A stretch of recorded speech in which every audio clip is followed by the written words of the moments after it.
Hmm? Just trying. Yeah, I was telling him that.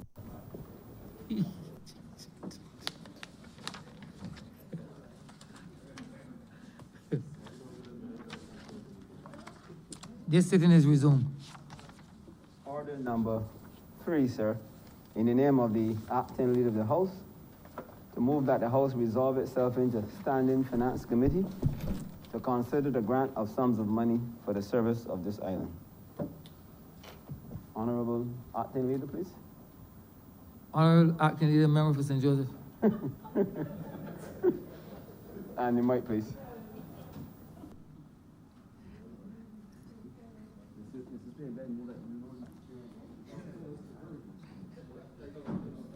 Mr. Speaker, beg that you do not leave the chair, and that this House resolve itself into standing finance committee. Requested that the Speaker do not leave the chair and the House resolve itself into standing finance committee. All those honourable members in favor, please say aye.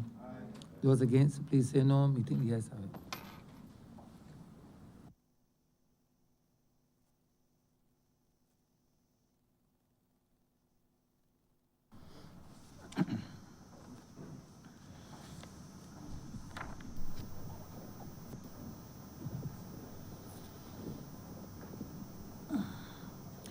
This House is now in standing finance committee. In the name of the Honourable Minister of Finance, Minister in the Ministry of Finance,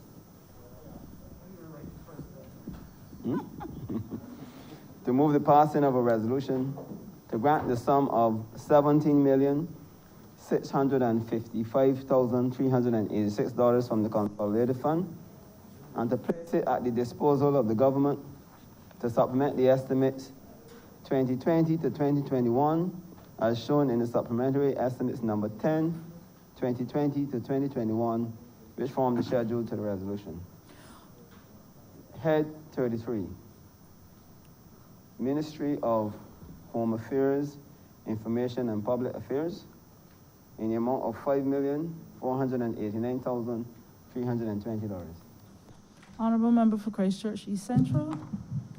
Thank you very much, Madam Chair, and I will promise the Chamber to be as brief as possible, was not giving way to comprehensiveness. The matters before the Chamber, Madam Chair, is to provide the Ministry of Home Affairs with supplementary funds to address a couple of very critical matters relating to its operations. I will deal with the second one first, which relates to the prisons. As you are aware, Madam Chair, the reason that we are in curfew now is because we had a significant outbreak in COVID early in the year. The prison obviously was impacted, Madam Chair, and therefore as part of the response in terms of the security of that facility, the government engaged in terms of its quarantine exercise to bring that situation under order. And therefore, the sums being requested here for under that particular program for the prisons relates to the quarantine exercise that took place between the Hilton as well as Sambay Hotel, which were the two facilities that were used to accommodate prison officers during the time, obviously in terms of the management of the COVID outbreak at the prison. And therefore, the ministry is being given $942,940 to be able to settle those clearly unexpected sums with respect to that.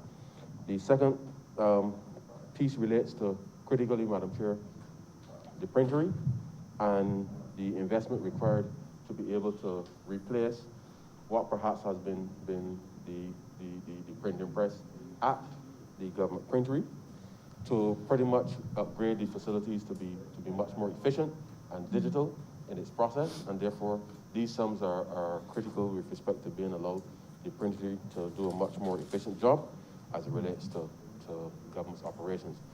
We should appreciate that whilst we have been modernizing, the printery itself also has to modernize in order to be able to help push and deliver better services, much more cost efficient and less time, and therefore the investment here is to be able to help replace sums of money with respect to that. And so, Madam Chair, I beg to move that Head 33,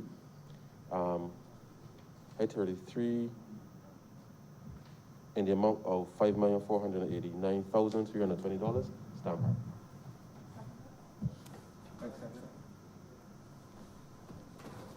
Honourable Member Leader of the Opposition. Madam Chair, I will be equally brief, or perhaps do even better than a learned friend from Christchurch East Central. I had a query as to whom this money was due and for what specifically. Program 243, questions were answered. But I have a comment with respect to the old prison, not the new prison. The old prison, I've said this before, I continue to have a concern and I speak. Of course, the Honourable Speaker can't speak in this place for himself and his constituents, but I wonder with respect to the upkeep of the old prison, and I fear that if we do not properly so do, we could constitute a public health threat to the people of Lower Station Hill. Station Hill, actually, Dean's Village. Of course, I don't have access to the place, but I'm told that it is in a terrible state of disrepair and getting worse. And I just want to put that on the record, that I believe it is a matter to which some attention should be paid with the COVID public health threat, which we now have, with the dengue threat, which we now have. We don't want to add to that and have a specifically localized situation where perhaps because of pervasive presence of rodents and then in that big unoccupied, unused property, then we have a problem for the people of Dean's Village and Station Hill and Highsbury Road. And I ask for some focus on behalf of the Honourable Speaker, who can't speak for himself. With respect to the Ministry of Home Affairs, Information and Public Affairs, and though the request specifically relates to equipment and machinery, my question goes a bit distant from that, but certainly in relation to the operations of this ministry. I have noticed the government has been utilizing the services in relation to its COVID briefings and COVID updates of a person still referred to as ambassador. I am asking for some clarity as to her status. I'm asking for some clarity as to her status because she was our representative at the UN. I'm asking, if it is not impolite to do so, for some information as to how she's being remunerated, because it bothers me that in 2021, the government is not able to find somebody who's already employed in the information sector in Barbados at GIS. The government is not able to find among its complement of members in this Honourable House, 29 of them, somebody who can speak to these issues in a properly clear way so that Barbadians can understand. And we have to bring somebody from abroad, bring their assignment to an end, if that is the case, and pay them for the services they are rendering, if that is the case. Just asking for information. Honourable Member for Christchurch East Central. Madam Chair, I will not respond directly to the Honourable Member, but I will indicate that clearly the Ministry of Foreign Affairs will articulate the status of the ambassador. But suffice to say, I will leave that to the Ministry of Foreign Affairs to address. The reality is that we are and I take the members' contribution with respect to the old Glengarry prisons to which you referred, and that matter is receiving the attention of government, but as you would appreciate, at this very critical time, COVID has meant that we have had to suspend some of the things that we would have loved to do, and therefore, at the appropriate time, we'll be able to have it addressed accordingly. So, Madam Chair, with those words, I'd like to move that Head 33 stand part. Question is that Head 33 stand part. All honourable members in favour, please say aye. All those against, please say nay. Methinks the ayes have it. Head 35, Ministry of People Empowerment and Elder Affairs. in the amount of $1,216,107. Honourable Member for St. Thomas. Thank you very much, Madam Chairperson. I want to refer to Head 35 to the amount of $1,216,107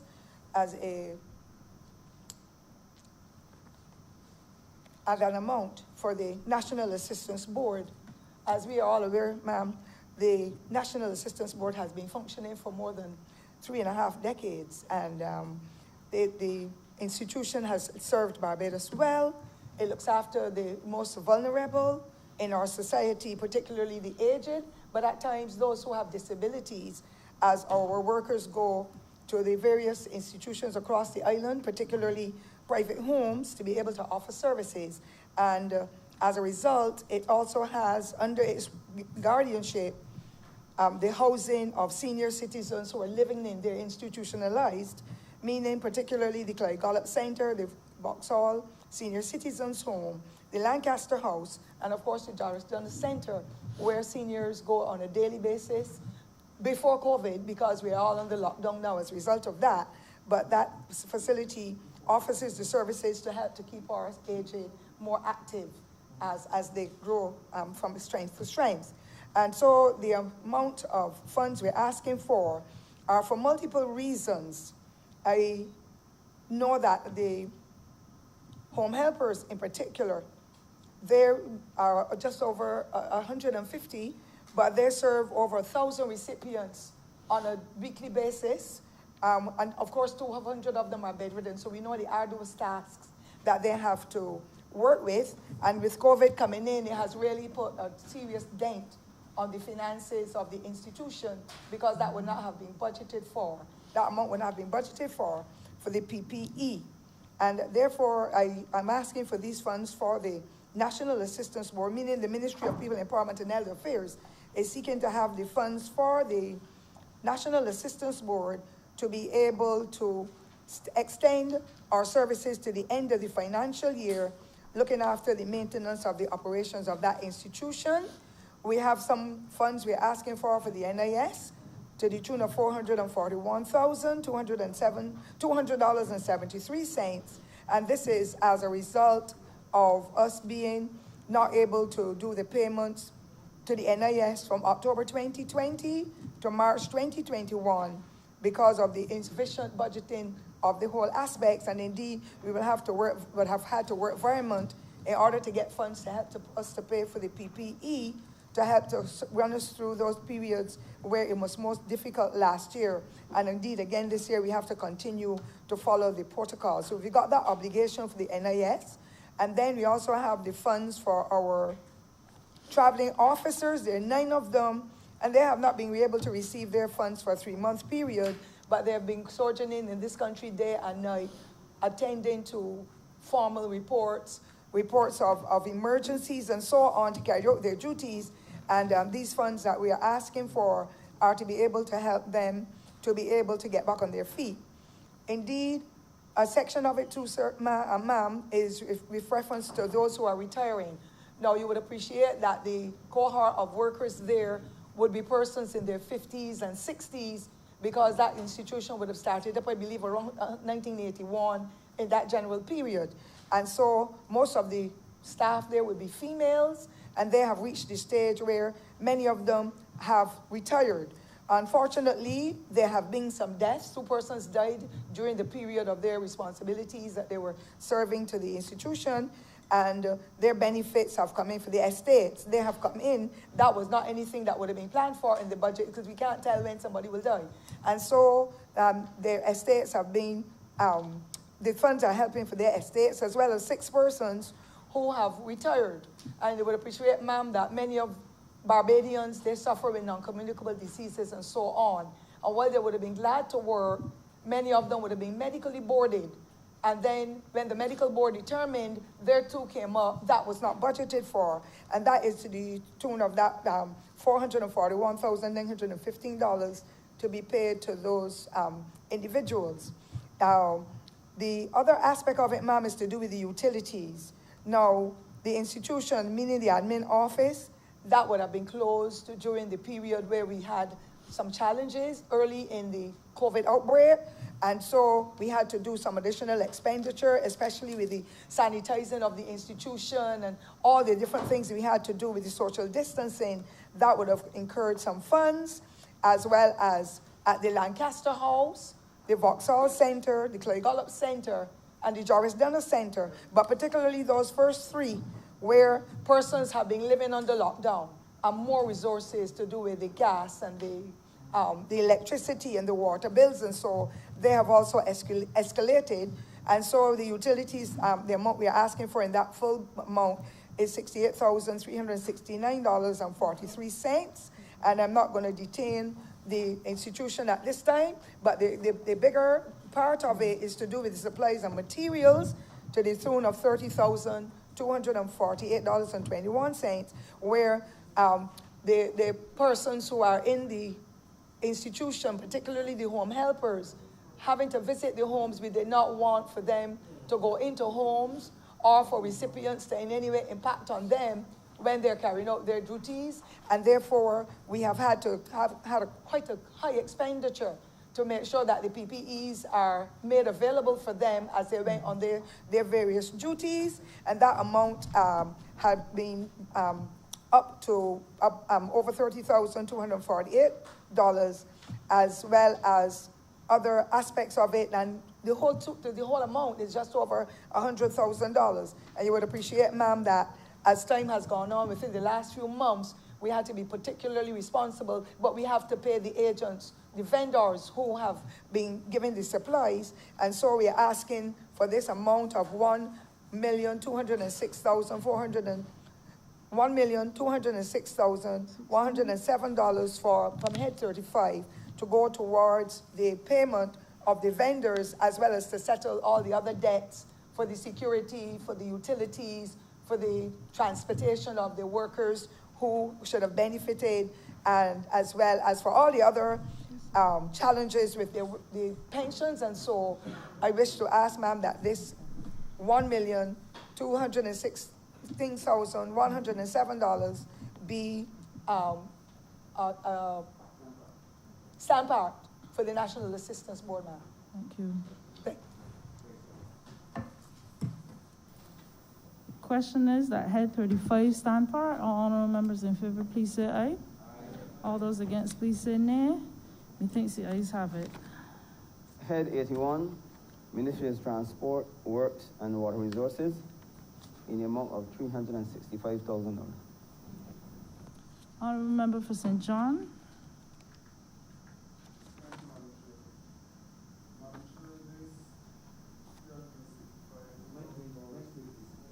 Your mic. This, Madam Chair, this $365,000 is in relation to the upgrade of the South Course sewage treatment plant, and it is being used for professional services, particularly engineering and procurement consultant contract. I will not detain the House any further, Madam Chair. I beg that Head 81 in the tune of $365,000 stand part. Honorable Leader of the Opposition. Thank you, Madam Chair. I understand the haste of the Honourable Minister in the Ministry of Water Resources. And I know he's watching the time, but I would have thought he would have taken at least another minute to give us a little bit of an idea of what's happening with this South Coast sewage project. I see heavy emphasis on a vineyard project. Every time I look on my TV, I see the charming face of the Honourable Minister who just spoke, talking about carrying water into St. John and St. Joseph and St. Andrew, and all that is good. I wish him success, but we don't want to forget, I can't forget the South Coast project. I thought he would have taken a minute to give us some, perhaps when he's wrapping up, you will. What's the latest on the South Coast sewage project? And the last time I asked this question, I was given a very satisfactory answer by the then minister. What about contamination, possibly, of the waters off the South Coast because of the runoff of sewage into the ocean? Honourable Member for St. John. Thank you, Madam Chair. Just to note for the Honourable Member that plans at the project are well in advance. The water at that location that you're concerned about is usually tested every week, so there are no issues in relation to that. In terms of the loan, we're in the final stages of finalizing that to have the project up and running. So really and truly, work on the South Coast plan is actually happening in earnest, and in short time you will see the results of that, sir. I beg that this head stand par. Question is that head 81 stand par. All honourable members in favor, please say aye. All those against, please say nay. Methinks the ayes have it. Head 83, Ministry of Agriculture and Food Security, in the amount of $1,689,925. Honourable member for St. Lucie. Madam Chair, I would not perhaps be as quick as the Honourable member for St. John, but just to the House know in the throne speech in last year, Her Excellency did refer to the Layers Urban Land Lease and Food Security Project.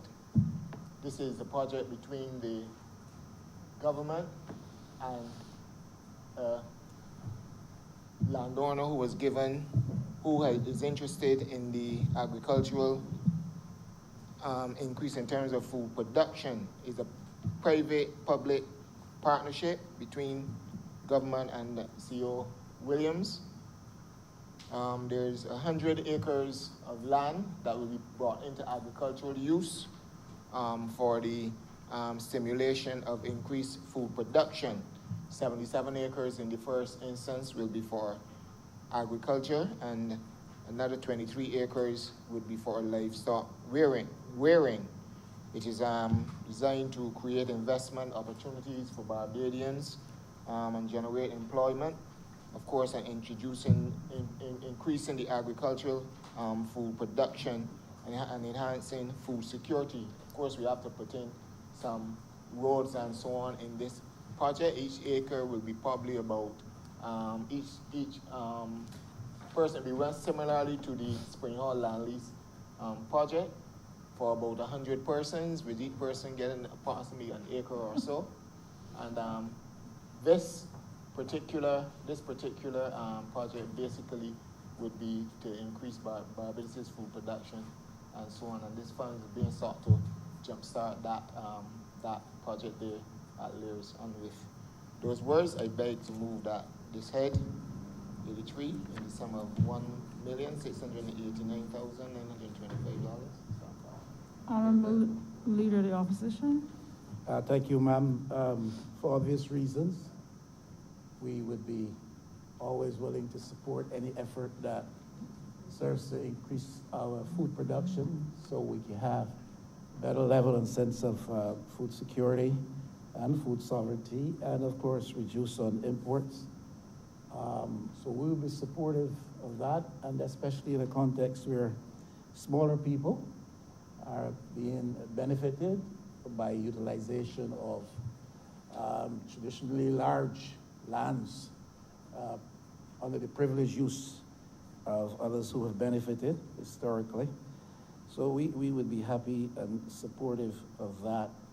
But in recent times, I have been hearing a lot of boast about the level of food production in Barbados and the fact that agricultural output relative to food production has gone up by X percentage, 16, 18%. I don't quite recall the figure. I think it's around that. There is a view in Barbados, however, that we have not necessarily seen an increase in the level of food production performance of this year over last year, or year before, or the year before. But in fact, what has changed is that we are now we're now making a different approach to measurements and quantifying, so that what has happened is that we have seen a change with reference to that, and not necessarily a change to the actual food production and agricultural output in terms of increase. Now that view might be wrong, and I'm sure the Honourable Minister is in a position to tell us in categorical terms that that is not true, and that the level of output at this stage is X as opposed to last when reckoned Y, and that the measures used to quantify are not what is indicating the difference. Honourable Member for St. Lucie. Madam Chair, the agricultural sector in this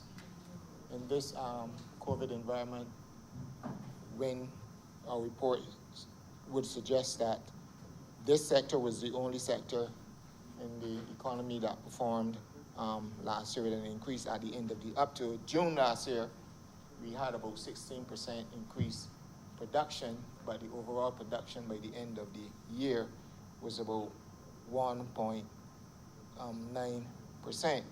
Now, we are doing various things in this particular area. We are pushing livestock production. We have a feed program that is that we will soon be launching in terms of a third cohort. We have increased in terms of our farmers, more farmers joining more acreage.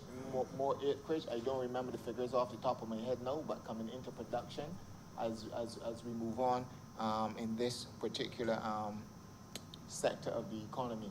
But we will give a more fulsome report at the soon, perhaps further in this debate next week.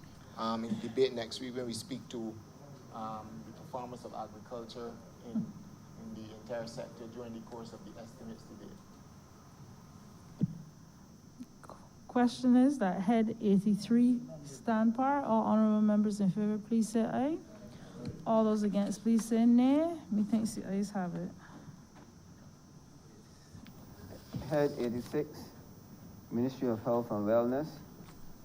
The figure that is to be amended, to which the Minister will speak to. Some addition of some $324,708 brings you a total of $609,749.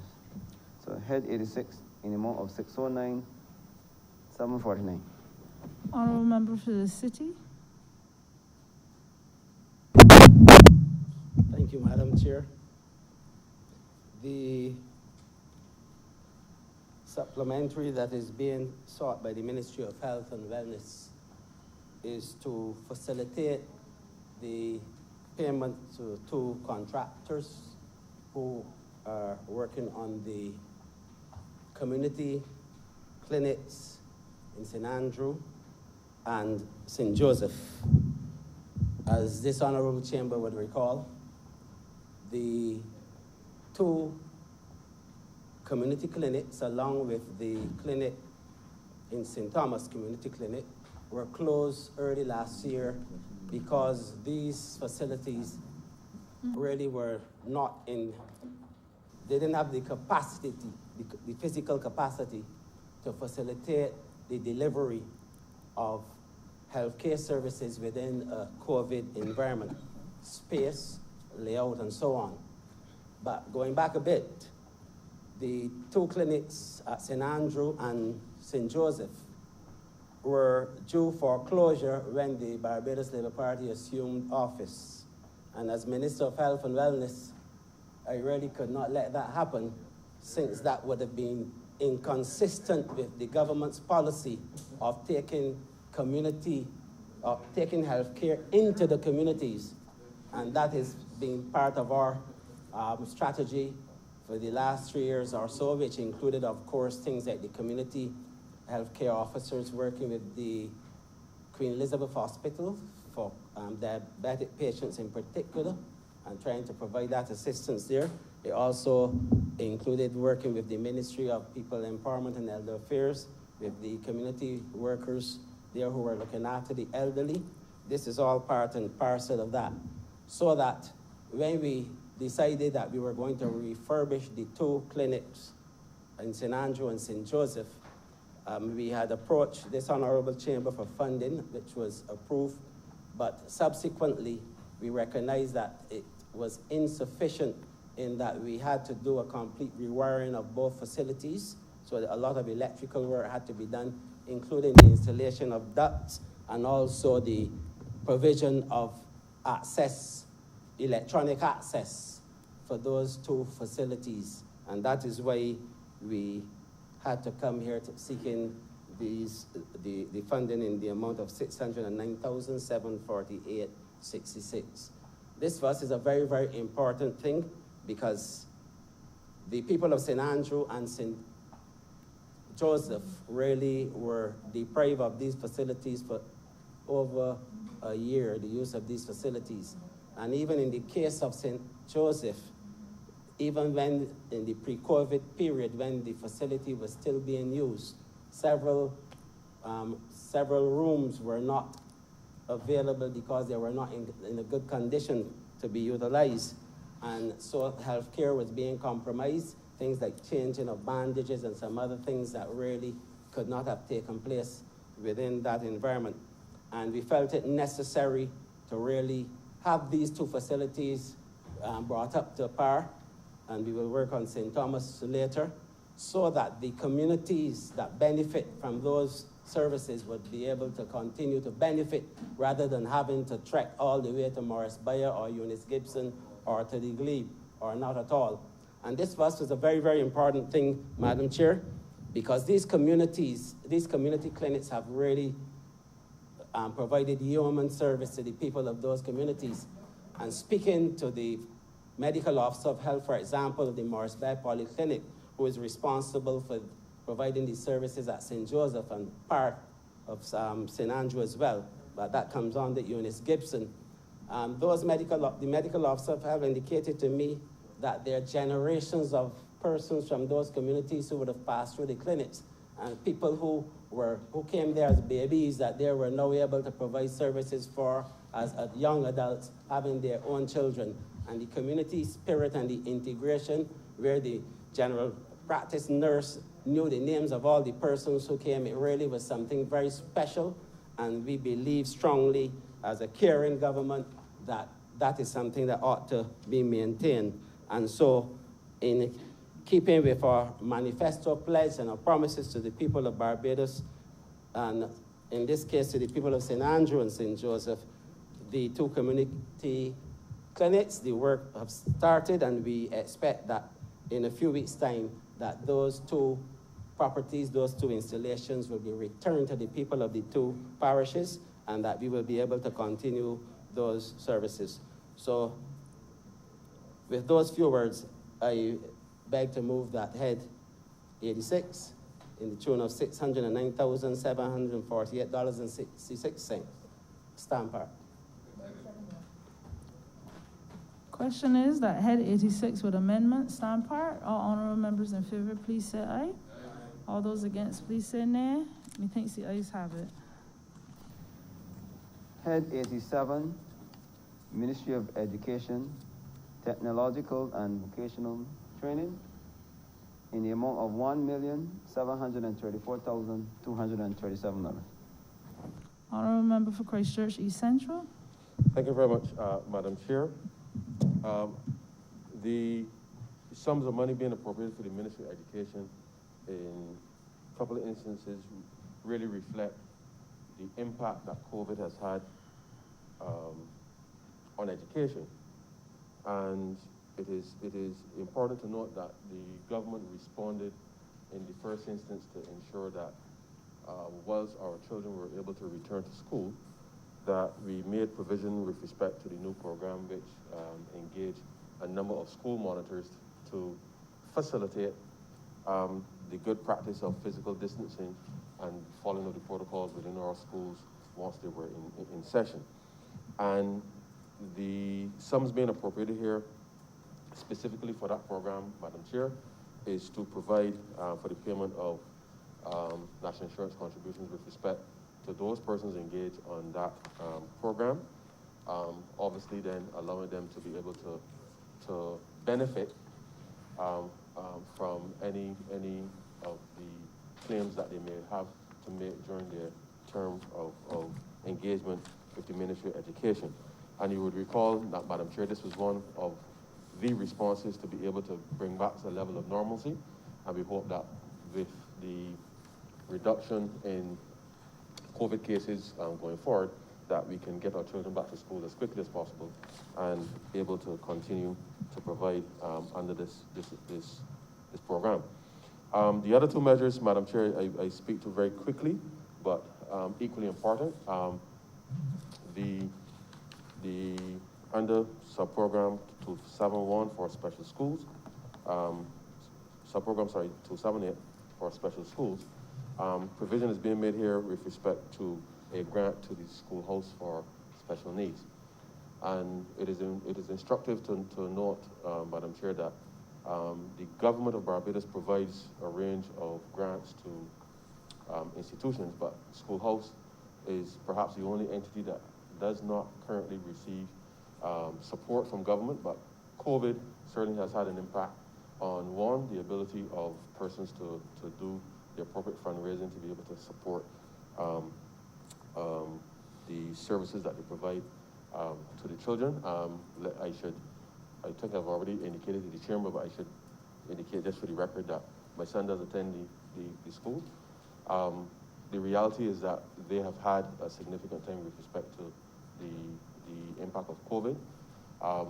All during the first term of this academic year, they continue to provide daily services to all the students, and only when the lockdown came in January were they now resorted back to the online provisioning, but this is to support the good work that the school house with special needs are doing. But let me just take the opportunity to indicate that in our conversations with the Ministry of Education, and more broadly with respect to the Ministry of People Empowerment, we are looking at a much more comprehensive response to special needs and what is required, not just from the education perspective, but certainly in terms of, and as well as the Ministry of Health, specifically as it relates to the provision of dental services for persons with special needs, especially children, that even in this environment obviously requires very peculiar interventions. And therefore, we hope that in the near future we'll be able to bring that comprehensive policy in place to ensure that nobody's left behind with respect to what is taking place, not just as it relates to COVID, but certainly with respect to the provision of all the services that we anticipate will be required for those persons. And so the sums of monies here, Madam Chair, is to give some support to the school, as well as under the tertiary program, the Codrington College, Madam Chair, equally has had a quite tough time in the circumstances. I'm sure the Bishop will support the government coming to the aid of an institution. Sorry, the honourable member for St. Michael West lead the opposition. With respect to being able to ensure that as an institution, like any other institution, providing services and viable services to the public, that we can ensure that good service can continue in the short term. So the reality is that these three requests here actually are almost a direct response to the impact of COVID, not just within the context of our primary schools, but certainly in the context of these other two institutions who have been delivering good work in the communities, one at the tertiary level, but I think in the case of school house, being able to provide education services to a number of students with special needs in the country. And so with those few words, Madam Chair, I beg to move that Head 87 in the sum of $1,734,237 stand by. Question is that Head 87 stand par. All honourable members in favour, please say aye. All those against, please say nay. Methinks the ayes have it. Head 92, Ministry of Energy, Small Business and Entrepreneurship, in the amount of $6,875,756. Honourable member for St. James Central. Thank you very much. Thank you very much, Madam Chair. As Shakespeare would say, as brevity is the soul of wit and tediousness its limbs and outward flourishes, I shall be brief. The first aspect of this program, this supplementary, ma'am, is program 0157, which is seeking to secure on behalf of the Agency for Microenterprise Development what we commonly know as fund access, the sum of $6,500,000 for financial assistance towards micro business being facilitated during the period of national pause. Ma'am, you will recall that this House would have probably about a month ago approved the sum of $3.5 million for a similar purpose. You would equally recall, ma'am, that in order to mitigate the effect of the pandemic, there was a closure of business in Barbados, which took effect from February the 3rd of 2021. And again, ma'am, the effort to mitigate the financial impact arising from that closure on small business was the reason why we came before $43.5 million, and it is in furtherance of that matter that I am now here today. Ma'am, I suppose I should say that the ministry is indebted between when I first was here and now to the Ministry of Information Science and Technology for partnering with us in order to establish a seamless document way of making sure that we were able not only to facilitate the numerous applications that we have had, but to process them, to verify their legitimacy, and to deal with the matter of disbursements. I would want, Madam Chair, to speak specifically to the question of the substance of how the money is being spent, because I think that is what most people are interested in. For the period beginning 3rd of February and continuing to the 17th of February, ma'am, which is the first 2 weeks of the period of national pause, we would have received 6,122 applications. As of the 8th of March, and today is the 9th, so that was as of yesterday, 3,407 persons were paid, and as of yesterday, 86 persons were awaiting disbursement pending the completion of the verification process. So that would give you, assuming that all went well with those 86, 3,493 people who would have been benefited from this financial assistance program of the government. The total amount disbursed thus far, ma'am, is $2,080,000. That is for the first 2 weeks of the period of national pause. Obviously, the disbursement process continues. There are some entities that would only have been closed during the first period. Then there are those that were allowed to reopen, and others had to remain closed during the extension and continuing until now.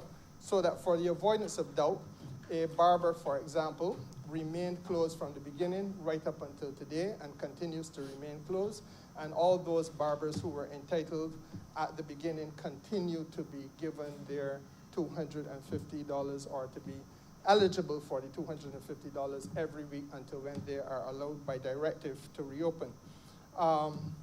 Equally, since that time, we have settled with the Ministry of Maritime Affairs and the Blue Economy the expansion of the program to include those people in the fishing industry, so fishermen and fish vendors are also now included. Ma'am, the sum that continues to be available at this point is $1,420,000, but you will recognize that in the context of 6,122 applicants, that is insufficient, and that is the reason why I am here today to seek the supplementary. I suppose, ma'am, I should also be a little bit more specific with regard to the categories of workers or categories of beneficiaries.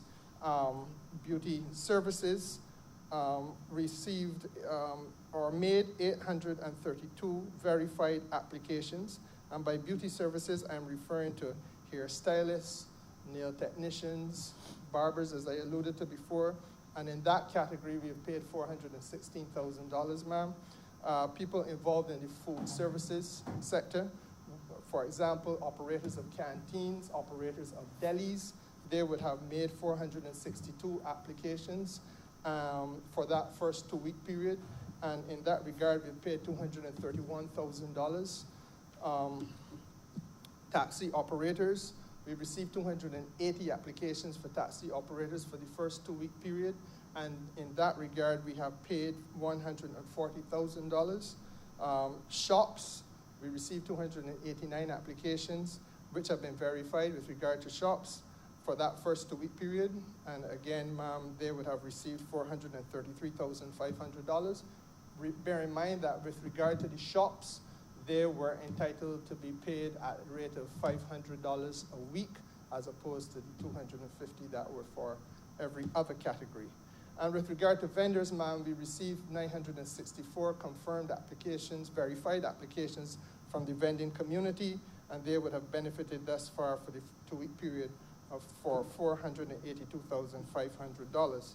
Ma'am, the other aspect of this supplementary refers to the Division of Energy and Natural Resources, which is also part of the ministry. And at program 114 of that division's accounting code, we request $375,756. And that sum, ma'am, is to assist us in being able to make disbursements to property owners in Barbados with regard to the payments that have to be made to them for what is loosely called royalties, but we prefer to call it the petroleum quota.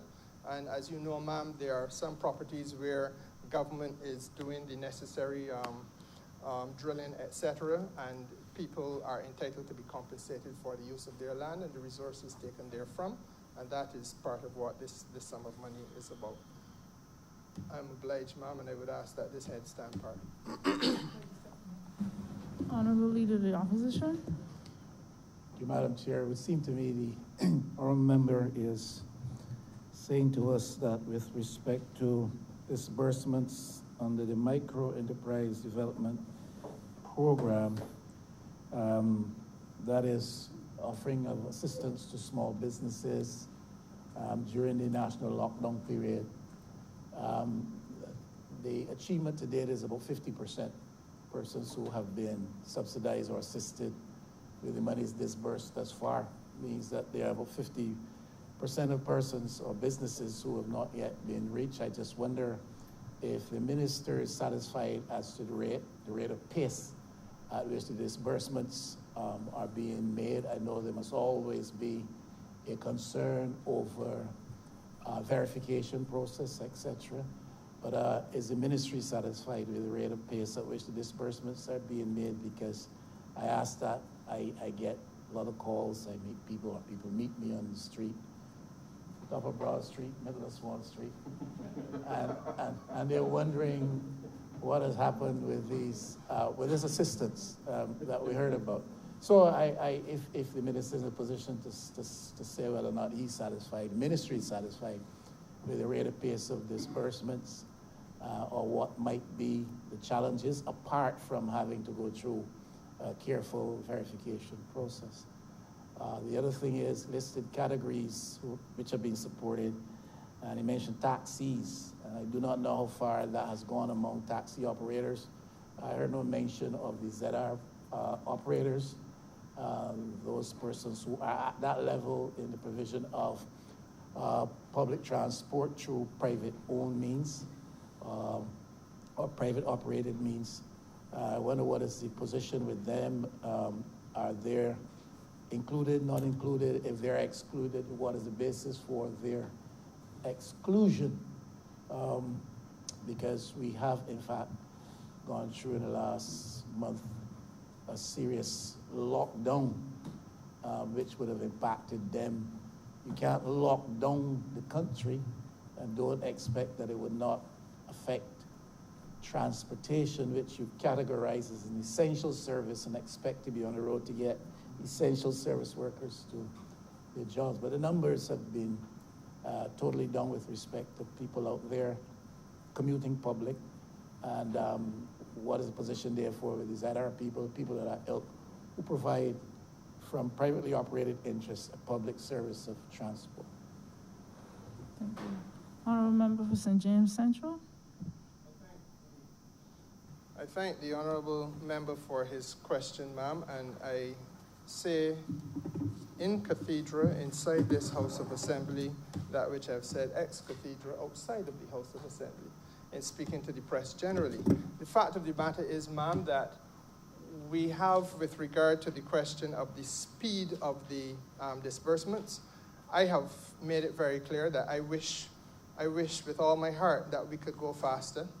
But I indicated to this House when I first came here that part of the challenges we faced, even as early as at the very start of the process, was the unfortunate practice of some of our fellow Barbadians to seek to abuse what is really an effort on the part of the government to do that which is unprecedented, certainly within this hemisphere, and if I am to go a little bit further, that which has been set now as an example for Great Britain to follow. Those who follow these matters internationally, ma'am, will realize that the Chancellor of the Exchequer in England has now sought to model on that which we are doing in Barbados, a package of assistance of a similar nature. The fact of the matter is, ma'am, that it is a very difficult thing to achieve because of the fact that you have to ensure that people who are benefiting are genuinely involved in the area that they claim to be involved in. In some instances, it is an easier thing to do because you have existing registration processes. In reality and in practice, ma'am, in most cases, the registration process is very inadequate. In some cases, in some types of operation, there are some people who are still doing registration by writing in a book. So you have to then do a physical check to make sure that these people are actually doing that which they claim to be doing. There is no centralized registration in Barbados. One of the things that I am going to treat to as we evolve in fact, I'm going to come with the legislation shortly anyhow, relooking and rethinking the micro, small, and medium-sized business sector in this country. Well, one of the things that we have to try to do, ma'am, is to get people to register their businesses and to bring some order to the structure that now exists so that there are people, we now have, ma'am, for example, if I look at the fishing industry, my ministry will have responsibility for this disbursement. My ministry will have the responsibility for treating to these folks in the fishing sector as business persons, but they register, ma'am, with the Ministry of Agriculture to do something under the jurisdiction of the Ministry of Maritime Affairs and Blue Economy. Similarly, people who are vending on the beach, legitimate business people or entrepreneurs in their own right, but registered, ma'am, with the Ministry of the Environment to do something under the jurisdiction of the Ministry of Maritime Affairs and Blue Economy. So it is an effort that must now take place to bring a form of order to a process that has obviously bothered this country quietly for a long time, but COVID, as with everything else, has laid this bare. I hope that explains to the Honourable Member the challenge that we face. As I said, we have brought on additional members of staff. We have dedicated persons who, for example, may have been doing reception type work. Honourable Member, give me a chance. Cynthia. Yeah, doing reception type work and so on. But to now come and work with the team that is trying to do all of the background verification. But it is unfortunately made a more tedious process by the instinct of some of our fellow citizens to try to abuse the goodwill of the state. With regard to the question of the ZR drivers, ma'am, I want to say here and now, I recognize that the community of persons driving public transport, public service vehicles are legitimate business persons in their own right. Where the distinction was drawn is because of the fact that all of these people who are benefiting by way of this financial assistance package of the government are benefiting because their business was brought to cessation. Cessation only has one meaning. It was brought to a halt. The fact of the matter is that under the COVID-19 directives, persons in the PSV sector were still allowed to operate, and ma'am, are still allowed to operate. And therefore, we can't treat to them on equal footing as you would the vendor who was told, stay home, you cannot sell, you cannot play your trade. You can't treat them on equal footing, ma'am, as you can to the person who is a cosmetologist who was told, do not go to work, do not open your doors, have nobody in there, do no business. Pardon? Yes. And so therefore, ma'am, while those persons are still in that state of affairs, they are materially different from from that which the PSV sector has experienced. I don't say that lightly in here because I want the leader of the opposition to know that on Friday night, last Friday night, at 10:30 in the Friday evening, I ended a meeting with that sector on Zoom. And I indicated to them, and the meeting would have begun around 7 in the evening, and I indicated to them, ma'am, that I fully understand and appreciate what their challenges are, but I don't think that this package, or this relief package, is the best possible route to assist them. And therefore, what I've asked for them to do and to come back to me on within a period of 2 weeks from then is to get together among themselves and let us have, or let us as the government and me as the representative of government have the benefit of a clear understanding of what some of their major priorities are with regard to how best we can lift that sector up and transform it in the way in which it needs to be transformed. Now, let me say equally, ma'am, and very briefly too, that, you know, the challenge, the challenge here is that it is a two-way street. It is a two-way street. And therefore, matters relating to law enforcement, matters relating to the views of the insurance sector, etc., have also to be taken into consideration. But I give the House the undertaking that I will, with the Minister responsible for finance in the Ministry of Finance, rethink and rework a program of policy which we can look at with regard to this important aspect of public transportation in Barbados. I'm obliged to you. Question is that head 92 stand par. All honourable members in favour, please say aye. All those against, please say nay. Methinks the ayes have it.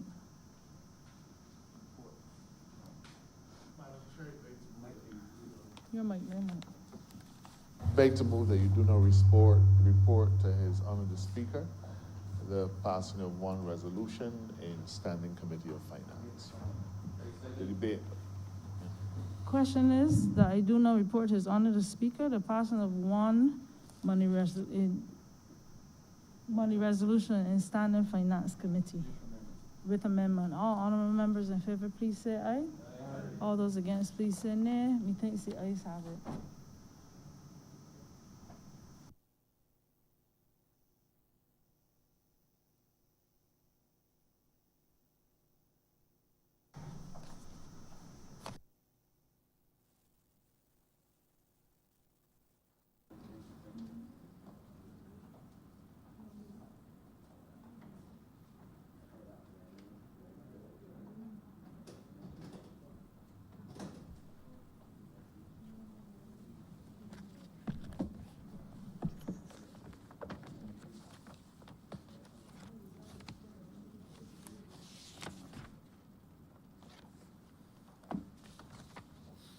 The chairman of committees has reported in the passing of one money resolution.